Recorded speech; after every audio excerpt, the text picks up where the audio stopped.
What's up, y'all? Y'all know who it is. Y'all know what it is. Your boy JP coming to y'all with a brand new segment that I'm calling Car Audio Tools 101, where I actually do some more explaining on how to actually use the tools for car audio. You know, it's just another way for me to give y'all some info for the low. And you know what? I kind of like that. Info for the low. Either way, today we're going to be talking about our DMM, or the digital multimeter. This is, in my opinion, the #1 tool you have to have. Not even if you want to make a career out of car audio, but you just need one in general, just in case, because this thing does so much. This video is probably going to be a little bit long, because at the end and in between, I'm going to be doing some kind of Q&As, because I've been getting a lot of questions on how do I check this, how do I check that. So as I start explaining stuff, I'm going to be giving examples as well. If this is your first time tuning into the channel, then please consider subscribing, because this is what we do here: car audio tutorials, radio removals, speaker installs, all the type of stuff. Anything car audio related, baby, that's my life, and I like to share it with y'all so I can give y'all some info for the low. So without further ado, let's go ahead and jump into this DMM. Alright, so the main things in car audio that I use my DMM for is DC volts, AC volts, ohms, and continuity. First thing you want to do is when you get your test leads, you put the black in the one that says calm and the red right next to it. You'll only stick one in here if we're going to be measuring amps. It's going to be a whole nother video. I want to try to make this short and sweet, straight to the point, but filled with information, so we're not going to touch that right now. First thing we're going to talk about is DC volts. All right, so this is an auto ranging DMM, which basically means that some of your multimeters have where it says DC volts and there's like 4 or 5 numbers on it. That just lets you pick which one you want to go to. This one's auto ranging, so it's just easier for me. It takes out all the guesswork on which one that I have to click on is 0, 20, 200, whatever the case. Now, DC stands for direct current. That's going to be anything that's hooked up directly to the battery, like stuff in your fuse panel. You will test DC volts. Your locks, your lights, anything dealing with the CD player, your freaking cigarette lighter, all that stuff is powered in DC volts. So when you want to check for stuff like that, you would change to DC volts. Alright, y'all, so this is my little rigged up station, the old CD player that I had in a 12-volt battery. But either way, why is checking voltage important? Well, let's just say that you're installing your CD player and it doesn't come on. Let's say you install your CD player and it does come on, but when you turn the car off, the CD player doesn't go off. You need to check your voltage. So your black on your multimeter is going to go to the ground, and then you can test for your power with your red lead. And that's exactly what we have going on. I have my black hooked up in the ground, which is that black wire, and it's taped up, and then the red is hooked up to the power. Now, in this situation, I had to twist my red and my yellow together in order to get power to this radio, because I don't have an ignition and a constant. I just have a constant coming from the battery just for this. But let's just say that you installed your CD player and you turn the car off and the CD player does not go off. Well, first thing you want to check is your voltage. You want to put your red lead on the ignition to make sure that when you turn the car off that you get 0 volts. The ignition is supposed to be a switched accessory, so it shows 12 volts with the car on and 0 volts with the car off. So you want to make sure that on your constant, which would be the yellow wire, you have 12 volts went 24/7, whether the car's on or off, and then you have 0 volts when the car's off on that red wire. That way this thing shuts off when it's supposed to.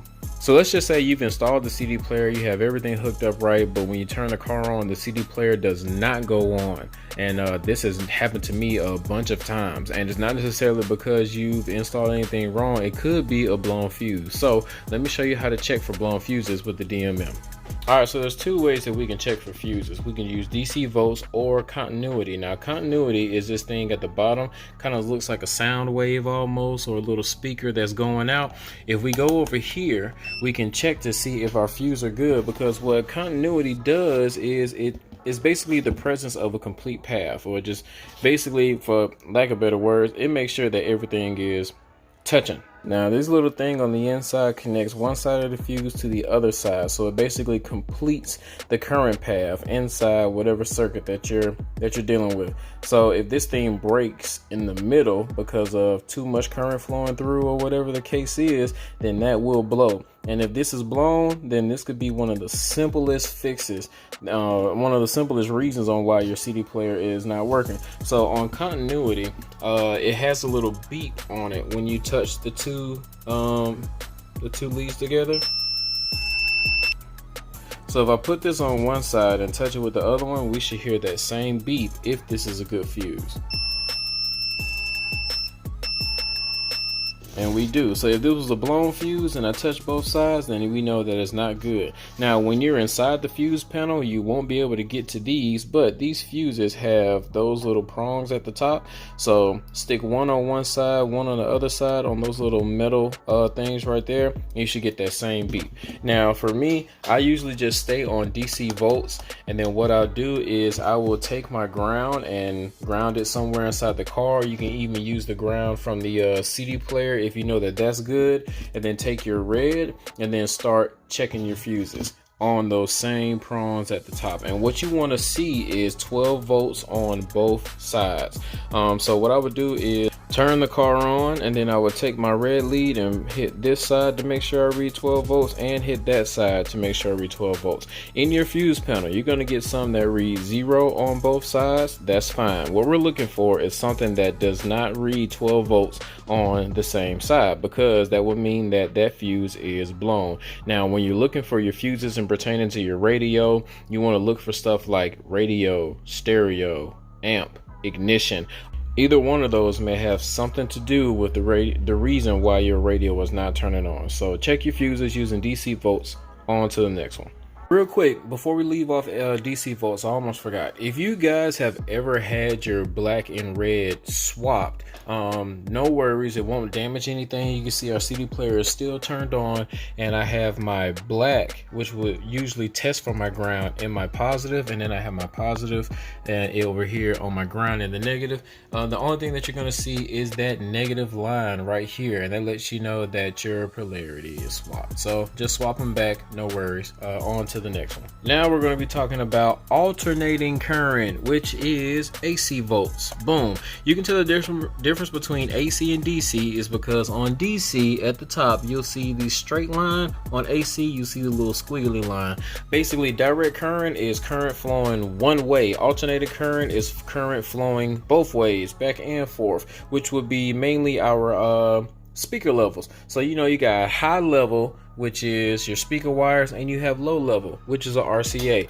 Why is this important? So let's just say that you hook your CD player up, you got one from the pawn shop or whatever the case is, and you do not have any speakers playing. So one thing that we can do is we can actually change the AC volts and check the high level and low level on our CD player to make sure that the amplifier inside the CD player is actually outputting some good voltage. So let me show you how to do that. All right, so first thing that we'll do is we'll make sure that our meter is on AC volts, which is right there in the green. I've stripped back some of my speaker wire on my CD player. I put the red on the positive speaker wire, the black on the negative speaker wire, and what I'm going to do now is make sure I'm playing something. Shout out to Big Crit, that's the homie. And we're gonna go ahead and turn this thing up. Now as we turn up the volume, we should see this AC volt number climb gradually, just like it's doing. So I'm steady turning it up, and our number is still climbing. Now this thing is going to be going back and forth, up and down, because it is AC volts, and depending on how the song is actually being played,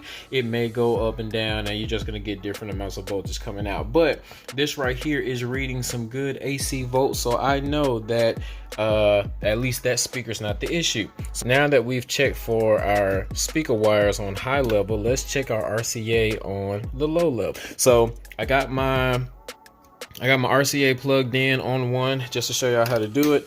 And these RCAs have two points of contact. You have the tip and you have the shield. The tip is usually the positive and the shield is the negative down here at the bottom. So if I want to test for AC volts coming out of the head unit, I want to, give me a second to rig this up.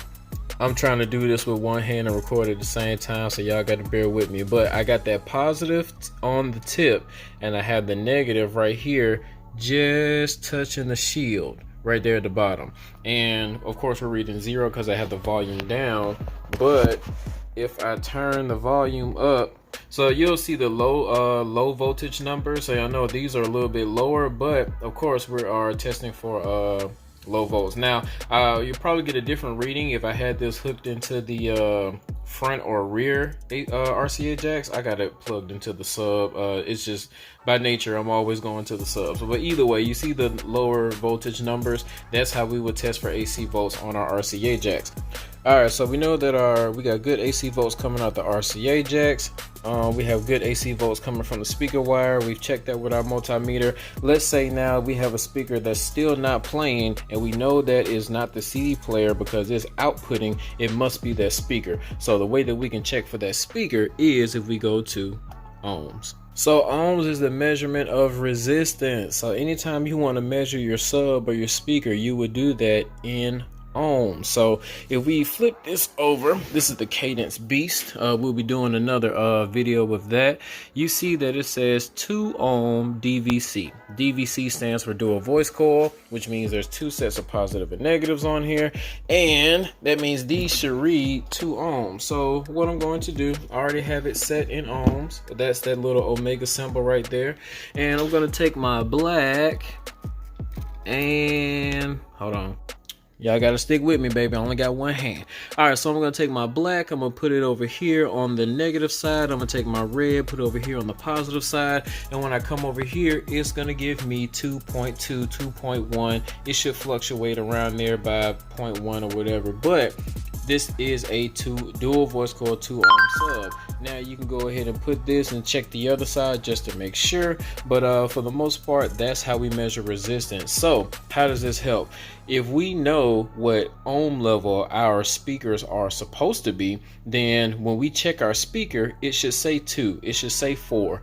Most of your speakers inside your doors are going to be 4 ohm stable. So when you're checking your speakers, you put your red on the positive, your black on the negative, that thing should read 3.9, 4.0, 4.1. Anything that's rounded around the 4 ohm stage would mean that you have at least a good speaker. I will still hook it up to the test bench, or you can actually run straight speaker wire from here of the CD player to the speaker just to make sure that it's still playing good, because sometimes you can have a good speaker but the installation of the speaker could be kind of messed up to where the one of the leads on your connection may be grounded out, like it might be touching metal inside the door, so it's causing a short circuit, or it's causing that speaker to actually go out. That'll put your CD player in protect mode, all that type of stuff. So definitely check resistance at the speaker itself, and that should help you with checking your speakers. Now, another reason that we will stay in ohms is if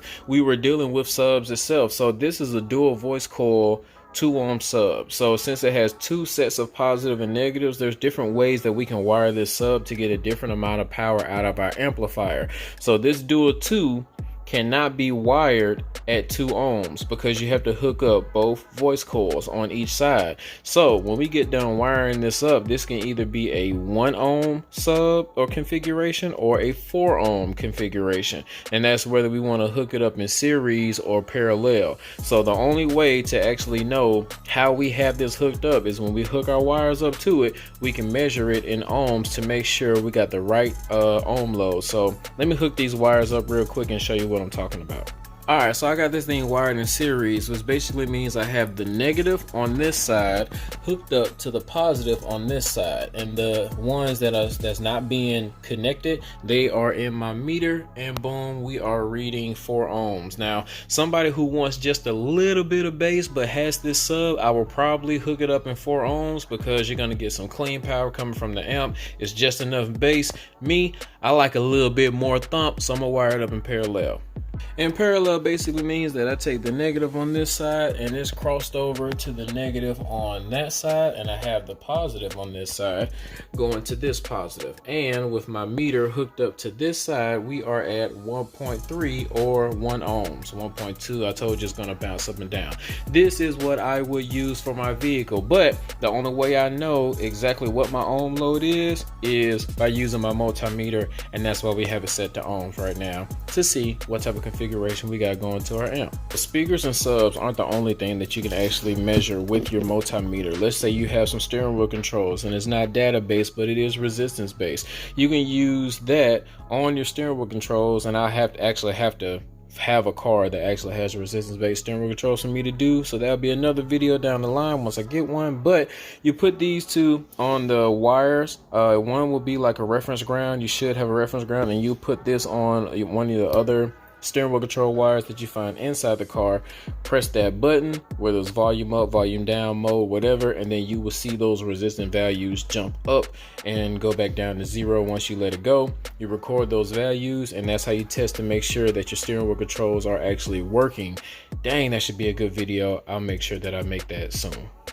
Also, now there in some of these cars they have what's called multiplex wiring. At least I think it's called multiplex. Don't quote me on that, but let's just call it multiplex.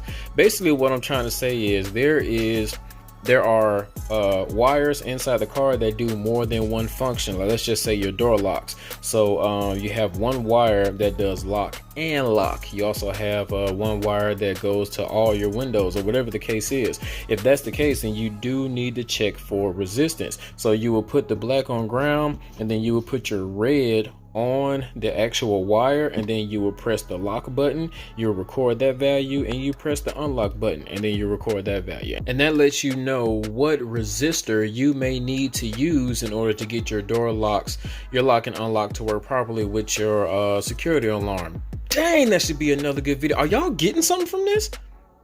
Either way, man, I've talked to y'all about DC volts, AC volts, ohms, and continuity. There's so much more that this DMM can do, but I don't want to make this too long, because you know me, I like to make it short, sweet, straight to the point, and this one is probably going to be like 8-10 minutes long, whatever.